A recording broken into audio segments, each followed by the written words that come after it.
Hello, hello, and welcome to Death Cafe with me, your Latinx bruja and death doula, Pastel Supernova. This is where I do my part to offer heart-led conversations about death, dying, and loss. I'll be sharing personal stories and also speaking with insightful minds about everything to do with the inevitable. In this episode, you will meet Marv. Marv is an incredible woman who shares about dealing with loss compounded upon itself. She is a mother, a daughter, a friend, a human. And in this story, which is a two-parter because there is a lot to unpack, she will be sharing what it's like for a mother to deal with suicide, suicidal ideology, and all of the things that come along with it. If this is too much for you, then please skip ahead. This will be a two-part episode, so we will be back in 3 episodes with a new story. And if you are looking for resources to help face suicide or someone who you care about who is dealing with suicidal thoughts, I have shared links in the show notes. Hello. Thank you for being here. Oh, of course. I am happy to share. I want to tell the audience that we met at the Rhodes program at Death Doula Training.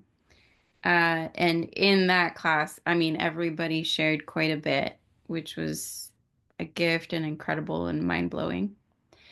And the more I got to know you, the more I learned about love. So I want to thank you for that because it was the stuff you shared was so powerful. So I'm excited that you're here because I think listeners would benefit from your stories. I'm happy to share them. I'm an open book. If people ask me questions, I'll give you an honest answer. Sometimes it scares people, but I think it's better to be upfront. Yeah. Yeah. Just be honest. And what you said about me teaching you about what love is, that makes my heart happy Mhm. because my whole goal is to use my stories to be a roadmap for somebody else who might be going through something similar. Yeah. Would you like to introduce yourself to the audience? Sure, my name is Marv McKinnon. I live in northern BC. For work, I do bylaw enforcement and animal control. I did start off at the BC SPCA working literally scooping poop and just worked my way up from there. I'm currently working on also getting um, some doula work going, mostly for education purposes and presentations, some one-on-one grief coaching. I really have a heart for those that are hurting, and that's my goal, is to just reach out and be that small beacon of light that somebody might be able to follow. Mm. It's big work. All of it is very big work. It is and important. Yes, it's necessary. And I want to jump into why that's necessary and how you know. So, out of all of your experiences uh, with dealing with grief and loss, which one would you like to begin with? Hmm. Well, I can give you a small rundown of I've got it nailed down, my little story, so Okay. that it's not so big. So my journey with loss started. My first loss was my grandfather, adopted grandfather, when I was 12, and it's the first time I ever saw a dead body. And I don't remember having any negative reaction about that, other than I was sad that I wasn't going to see him anymore. Jump forward, when I was 29, my dad, who was 62 when I was born, so he was coming close to 92. He just kind of one day was not well, and he went into the hospital and started preparing me from that day for his death, because he knew it was happening. And I think that it's very common for people that are in their last stages to know that that's happening. But he had no concern about himself. He was all about preparing us, the family. But the actual experience of his last breaths were inspiring to me and not scary, because he just had this really peaceful go to sleep, gradually stop breathing, with all of the, physiological things that have to happen with your body. But I was privileged to witness his spirit leave his body, and go off into the clouds, and to have that feeling of relief and lightness that was emanating from that was an amazing experience. 2 years later, my mom died. That was not an amazing experience, and I'm not going to go into all the details of it because it just doesn't matter right now. I can at another time if anybody's interested. Fast forward a little bit again. My daughter completed suicide. She helped me out with the dogs all the time, and she was in cleaning the kennels after I had had a group of puppies that were adopted out. So the pound was actually empty at the time. And she decided to end her life there by using one of the leashes. And I had to go find her. So that was probably the biggest trauma out of all of it. There is no preparation that could ever go into being, being okay or being prepared for something like that, regardless of how much conversation you've had prior to that. I was aware that she was feeling suicidal, and we were watching her, but you just can't be with them 100% of the time. So there's always, that little moment. And then fast forward 4 years from that, my son, who was 21 at the time, he lived on a sailboat, this funky, hippie life, loved it. Had a little bit of a fun time at the pub with his buddy, and they went out in a dinghy to get to his sailboat, and the dinghy flipped, and his buddy made it back to shore, and he did not.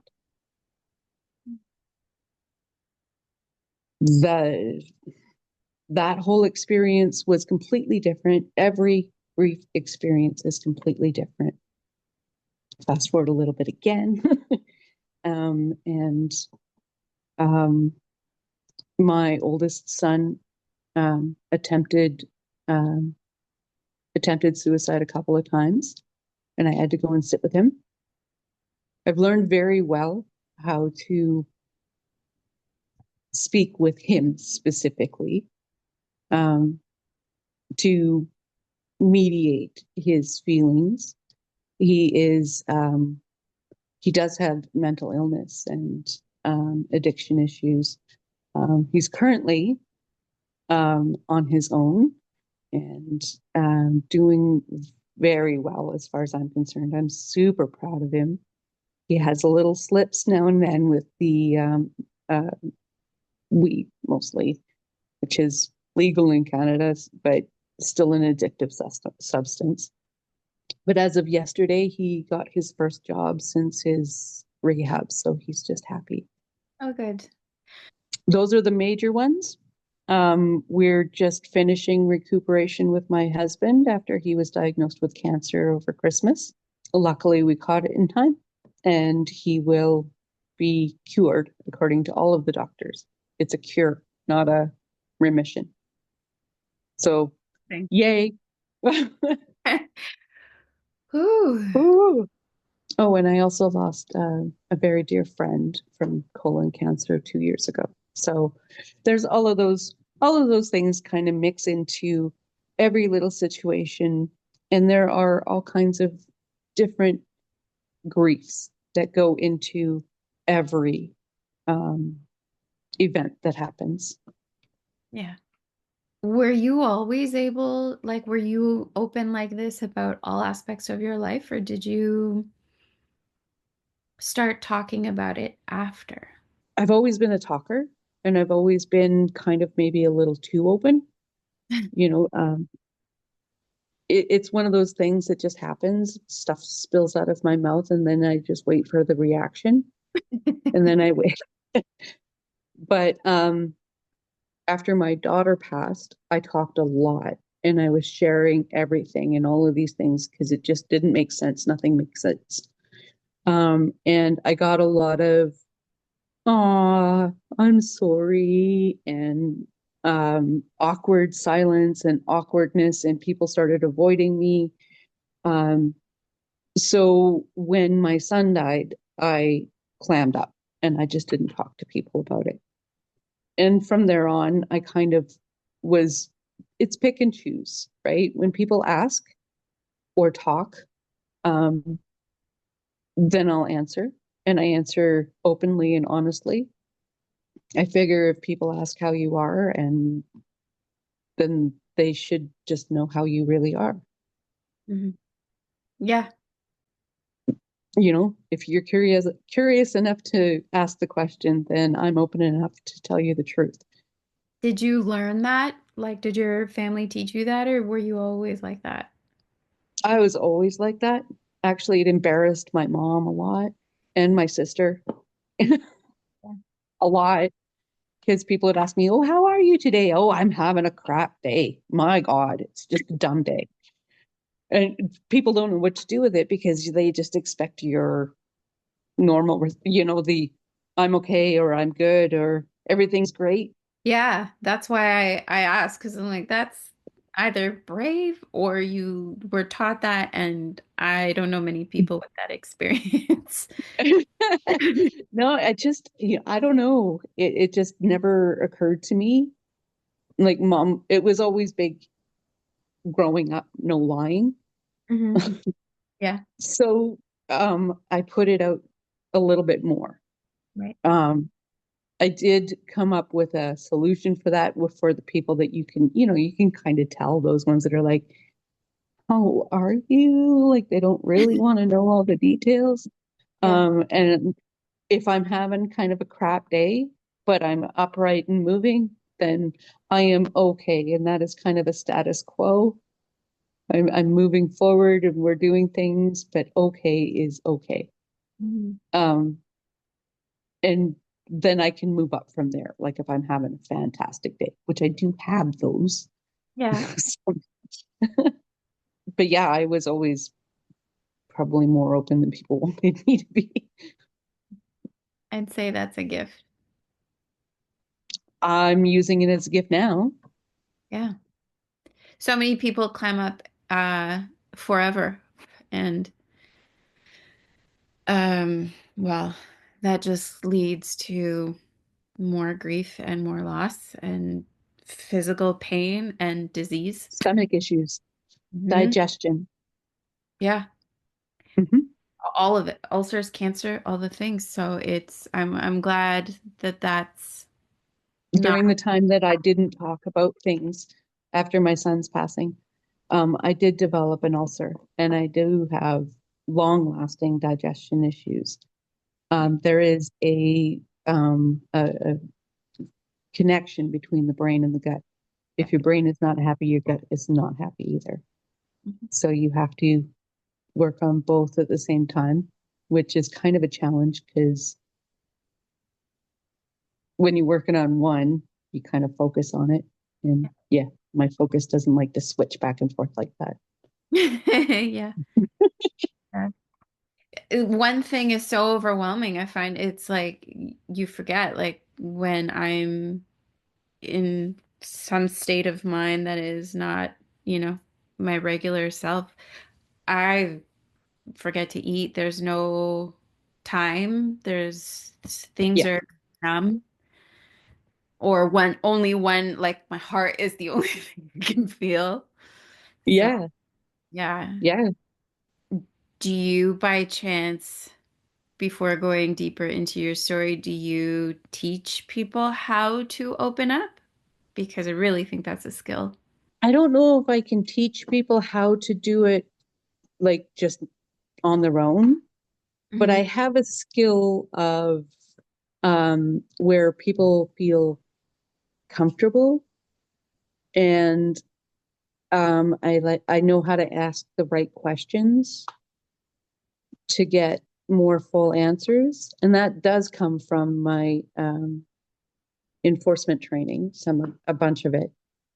Um, just knowing what questions to ask to get better statements, to get more feeling out, more information. Yeah. Yeah, it's amazing how much being an enforcement person and being a um, a coach type person just kind of matches up as like the training matches up all kinds of stuff. It's crazy. You wouldn't think. One is portrayed as aggressive because of TV, I think. Yeah, but if you're aggressive in an enforcement, you'll get if you um, portray aggression, you will have aggression in return. Yeah. So, and that's counterproductive. Works that way with cats, dogs, everything.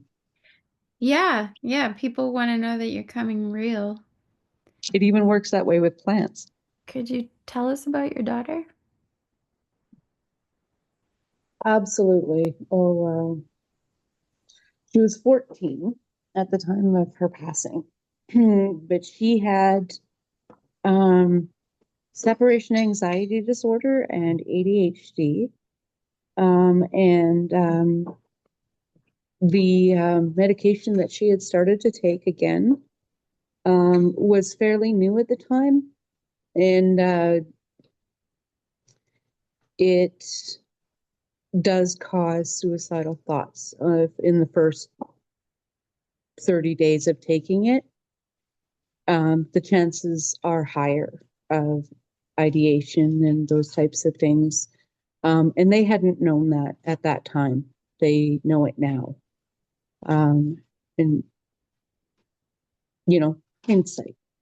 But in all actuality, she had the best hugs, had the best smiles, had the best, and she loved to poke people. She liked to touch people. She liked to smile and laugh and giggle. She was definitely bubbly and open and a lot like her mother. um, at the time when this all went down, I actually had um, no idea that there was a possibility of it, of coming home and not having her there, even though I had been talking to her and she had identified that she was having suicidal thoughts. She had a regular counselor. She had a pastoral counselor. She went to private school. It's taken me a lot of time to get to the point where I can say that I did absolutely everything I could to help her maintain her life and move forward. The loss was devastating. we used to live in Pooscoopi. We used to live in Dawson Creek. She knew people in Fort St. John. She had gone to camps in Quesnel. So we had people from all over BC show up for her service. We had it in one of the larger churches in Dawson Creek, and it was the full floor area was full. The balconies were all full, and there was standing room only throughout the back. And it was just amazing for a 14-year-old to have that many connections. And in that room with hundreds of people, I felt so alone. So alone. They're all asking me what happened. How did this happen? How could this happen? I don't know. I didn't know anything. And to this day, there are people that have said to me, we talked at Felicia's funeral. I couldn't tell you. I don't know. Everything's just a blur. There are things that I know now that I wish I'd known then, that I've put into list form and handed to other people when they start their journeys. Suicide is on the rise, especially in the north.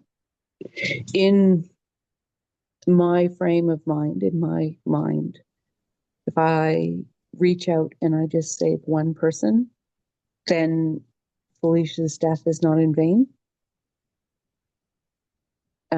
And that's kind of the motto, I guess, I'm going with. Yeah. Who did you lean on during that time?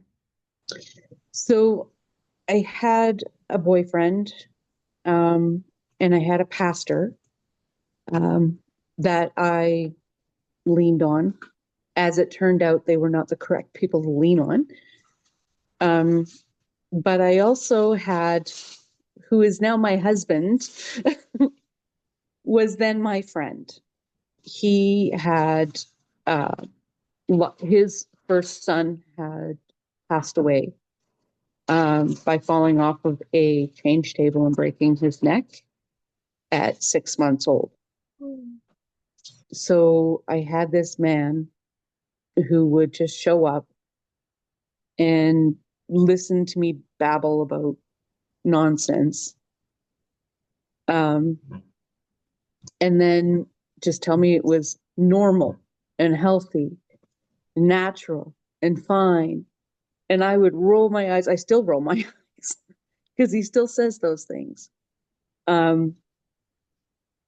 I would roll my eyes and I would just be so frustrated because I was used to being in charge of my life and my things. And I'm the mother, I'm the matriarch. I have to take care of things. And this grief thing's really getting in my way and I don't like it.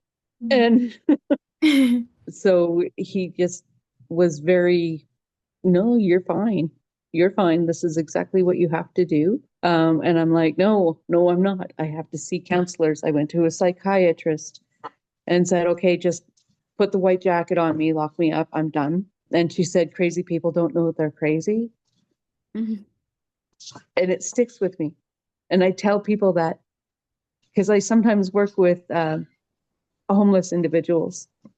Unhoused is the appropriate way to say it. And many of them have mental health issues. And if they say, no, I'm just crazy, I'm like, no, crazy people don't know they're crazy. A psychiatrist told me that. I will be repeating that. Yeah, it works. Mhm. Because, and she was like, no, you're fine. You're just grieving. You're fine. I'm like, I don't think I am, but okay, if you say so. It did start the healing journey, but it's not one of those things that I had a roadmap for Yeah. in any way. It was rather alienating, and I lost people and I lost myself. And it took a long time to find who I was now. Because the person I was before she died is certainly not the person I am now. Mhm. It changes you. It changes you in all kinds of ways. And you just have to learn to be comfortable with that change. Once you get to that comfort level of acknowledging that this is now who I am and being okay with that and growing the person that you are now and not longing for the person you were then. That's kind of how I've worked through it Mhm. with a lot of counselors and therapists and the husband I actually went to a counselor after um, because you can imagine it's kind of a little bit confusing when I have a boyfriend and then I have this guy that is um, being helpful um, and through time there's some flirtatious stuff and we're doing this and we're doing that and um, I was oblivious right over my head. Right. So one day no, I was trying to break up with my boyfriend for months because he was not being helpful in so many ways. Um, so he dared me once to go to um, his shop. Just show up here, see what happens. I'm like, okay, you're gonna dare me? I'm gonna go. That's how it is. And he planted a big kiss on me, shocked the hell out of me. Yes. And I planned a trip to my sister's for 3 months. Like, went and found another counselor because I'm like, I'm confused. I don't know. And the counselor told me the exact same things Bear was telling me. And I'm like, okay. So maybe it's all these other people and all these other things that are going on in my head that are wrong and not really the direction that I'm going. Mhm. And that's when I started to embrace things and started to learn about how my specific grieving pattern worked. Mhm. Started to read all the books, do all the courses, anything I could do that was free, I would do to begin with. Yeah, of course. Um, and then I just kind of dropped it all off and went, okay, well, I'm done. Nope. So, you know, my daughter's death has led me to be the person that I am now. And I don't know that I would trade that for anything. Did you have other kids when she passed? Yes, I have two boys that are older than her. Were they living at home? Yes, they were. They were both living at home still. As a parent who's grieving and still parenting, even if they're older, you're a mom forever. Yes. Uh, what was that journey like? It seems more complex than other people's situations. Some other people's. Yes. It was now my situation was a little bit um sideways, I guess, a little bit awkward to begin with. My middle son had a drug and alcohol problem um long before she died. He started doing drugs and alcohol, and we're not talking just, pot. Um, he would be strung out in so many ways when he came home all the time before she died. And it got so much worse after. For lack of a better word, he was an asshole drunk, just always so angry. Mhm. So that complicated things. I had almost given up parenting him already because he just wouldn't, couldn't, um, couldn't receive any of my parenting anything. So all I could do was sit back and love him from afar. So that's basically where I was then. I think he wanted to reconnect a little bit and try to comfort me, but didn't know how to do it. So he avoided me too. And my oldest son was in grade 12 and working on, or no, he had just graduated, sorry. And he was going off to Bible college. And he didn't want to go. And I forced him because I didn't want him putting his life on hold. If I had it to do again with the knowledge that I have now, I wouldn't push it. Right. It was a good experience for him, but that's where he had his first psychiatric break, was at that college, 1,000 kilometers from his mom. So that was rather difficult. But he did get the opportunity to go to Thailand afterwards. So, and he would never have had that opportunity otherwise. Okay. So it was all part of the training. He was doing missionary work, and it's not necessarily something that we all follow now. I'm a firm believer that if you don't know what you believe or why you believe it, then you're going to just fall for anything. Right. So that 1 year of learning has helped him to form proper and knowledgeable opinions, even with his psychosis. Good. But yeah, I did, and I was pretty much self-absorbed when it come to that whole time period. I tried really hard to connect with the kids and the boys, and then try to let them know that they were allowed to talk to me. But they, boys and their mums, Mm-hmm. we have to protect the mum. Ah. And that is especially true of my boys. So they absolutely refused to say anything that they perceived would hurt me. Not necessarily things that would hurt me, but what they might have perceived might cause me pain. I was pretty, just in me. Yeah. I How long? watched Felicia's videos every day. Yeah. I didn't want to forget her voice. I took 3 months off of work.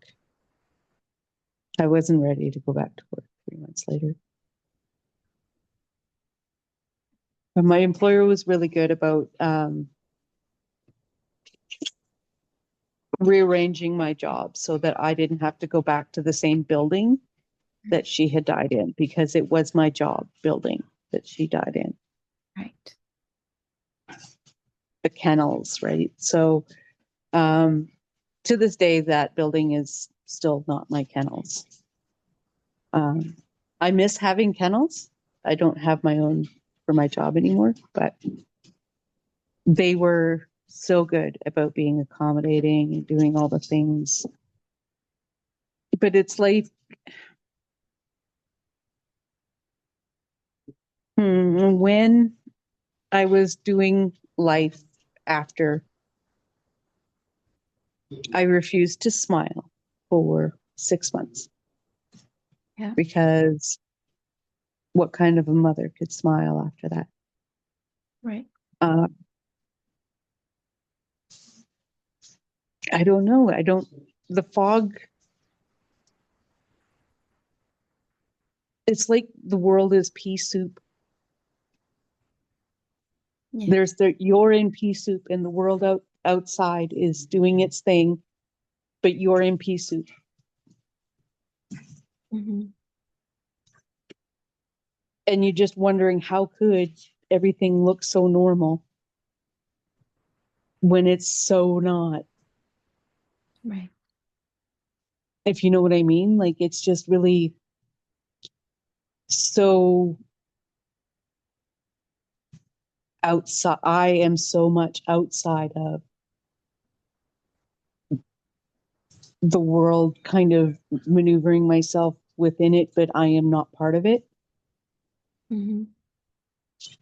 Yeah. Everything was just so different. And everybody, because I live in a very small town, everybody that looked at me with the, Yeah. and I just would go, oh, I get it, I understand, but I don't want to be pitied. Yeah. It's not helpful. No.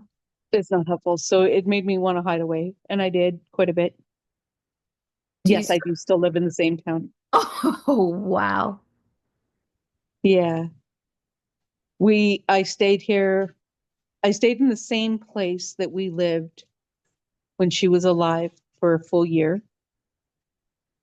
Somewhere along the way, somebody said you shouldn't make major moves or major decisions for a year after a major death.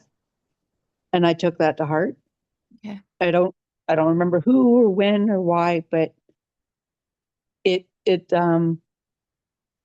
I absolutely refused for a year. And even after that year, I didn't want to go, but I was kind of pushed. So yeah. And I ended up living out in the boondocks Mhm. for a while. And um, that was actually not very healthy.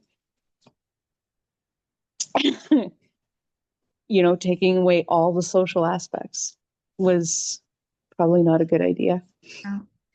Were you with your kids? Did you move out with your sons or were you alone? Sheldon was in college, my oldest, and Keenan had accepted a job at the carnival. And he was off running and doing his, Yeah. fun stuff. Hmm. Um, but when he did that, I was grateful to know that he wasn't taking the hard drugs as much. So Okay. still drinking way too much, still smoking weed way too much, but um, some of the stuff that could instantly kill you, he was no longer doing. So Right. that was kind of okay, go do that. Yeah. So when you were out there, like, were you starting to notice like this is way too solitary for me? Did someone else have to tell you? How did the pea soup continue just sludging you? If you take your solid or your really thick pea soup and every day you put a drop of water in it, eventually it thins out enough where you can see through it. But it is really just a drop of water, right? So every day there's a little, just smidgen clearer. Living out of town, my boyfriend had really taken. He was attempting mind control, is what he was doing, Hmm. and I went to a friend's house, and she's like, "Oh, you look so tired," and I'm like, "Gee, thanks." Um, Yeah. And then she goes, "No, seriously." And I'm like, "Well, yeah, because, he's waking me up at 2 o'clock in the morning to have these major discussions. And then I have to work all day." And she goes, "Oh my God, that is a form of mind control and that's abuse. And you need to stop that." And that is what got me out of that. And right after I moved out of that is when I went to my sister's house for 3 months. But I had to, my sister lives on Saturna Island, on my island in the Pacific, I call it. Um, and I had lived there when the kids were really little. I had lived there for almost a year. And there is where Felicia learned how to walk and talk and um, right coming out of the ocean. And it was just a lot of memories. So I revisited all of the places and all of the things on Saturna. Um, I went to the beach where Felicia learned how to walk. Um, I had some epiphanies about life coming out of death, um, looking at the forest and the trees. The dead tree becomes a live tree because it's feeding another tree. It just, this whole cycle of nature really became very apparent to me at that time. And I started sketching some of it, and I went to a counselor, and the finally a counselor that just kind of made me think and didn't give me answers. Mm-hmm. And that is what I needed. It's not about giving me homework and telling me to work through all of these things and do timelines. And those things are helpful for certain people at certain times. But I found writing a timeline of all of the things that were tragic in my life, I found it to be revisiting all the traumas and just opening up old wounds that didn't need to be opened up. So he didn't do that. He didn't ask me to do anything other than um, visiting the places and doing the things and walking in the ocean and being in the forest. And those are the things that were most healing for me anyways. So that was perfect. And then he asked me questions like, why? I'm like, I'm grieving wrong. And he went, why? What? What do you mean, why? Like, I'm that person. I have to be made to think about why it is that I believe what I'm believing. So that's what we did. Okay. Um, and in that 3 months, I came to so many more realizations, and I started on a path of rediscovery and healing that I never thought would ever happen. It was just incredible, and has been, continues to be. Yeah. And through that path, I get to meet you. What a gift Yay! for me. What do you share with people with regards to these experiences? So the normal, natural, healthy, all of those things are all a part of everything. I try to keep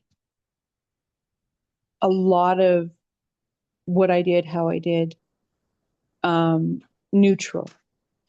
So that, because my experience is not necessarily going to be your experience. Yeah. We could go through the exact same thing, um, but our individuality will create a different experience. In my presentations, I have a list of things that I wish I knew before I started. And at the top of that list is, you are allowed. You are allowed. You're allowed to smile. You're allowed to scream. You're allowed to cry. You're allowed to sleep. You're allowed to eat. You're allowed not to eat. Your body will tell you what you need. If you sleep through dinner and you don't feel hungry, don't worry about it. You'll eat tomorrow. Have things on hand that are easy to grab and snack, things that need no preparation and can be grabbed one or two at a time. It's interesting how different deaths create different things. Um, After Felicia died, I couldn't eat. After Keenan died, I couldn't stop eating. So it's, be prepared for either or none of the above. Maybe you just have a normal appetite. You're allowed.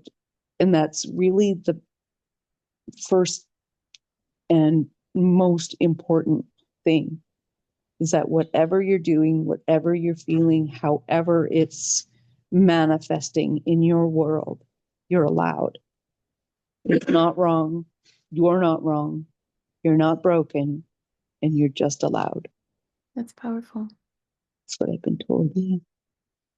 It's important because I had to give myself permission to smile. Yeah. Just something as simple as smiling at a sunset or at a funny dog or a funny cat. Or, I had to give myself permission to smile. Just knowing and acknowledging that is powerful. That was something that I had to like replay in my mind daily. It's okay, I'm allowed. It's okay. I have given myself permission. So I like to give other people permission so that they don't have to wait to give themselves that permission. And there it is, part one of our interview with Marv. Thank you for listening. Thanks for Marv for this incredible story. We will be back in 2 weeks with more. If you would like to get in touch with Marv and find out what she's doing and how she's holding space for others, please check the show notes. If you would like to get in touch with me about grief coaching, death doula related services, find me online at deathdoulapastel.com. If you have topics of interest for discussion, email them to me at info@pastelsupernova.com. And if you want to find me on Instagram, you can find me there at Death Doula Pastel. Please rate, review, and most importantly, tell a friend. This is an indie pod, and your support and your word of mouth means everything to me. Until next time, blessings and respect.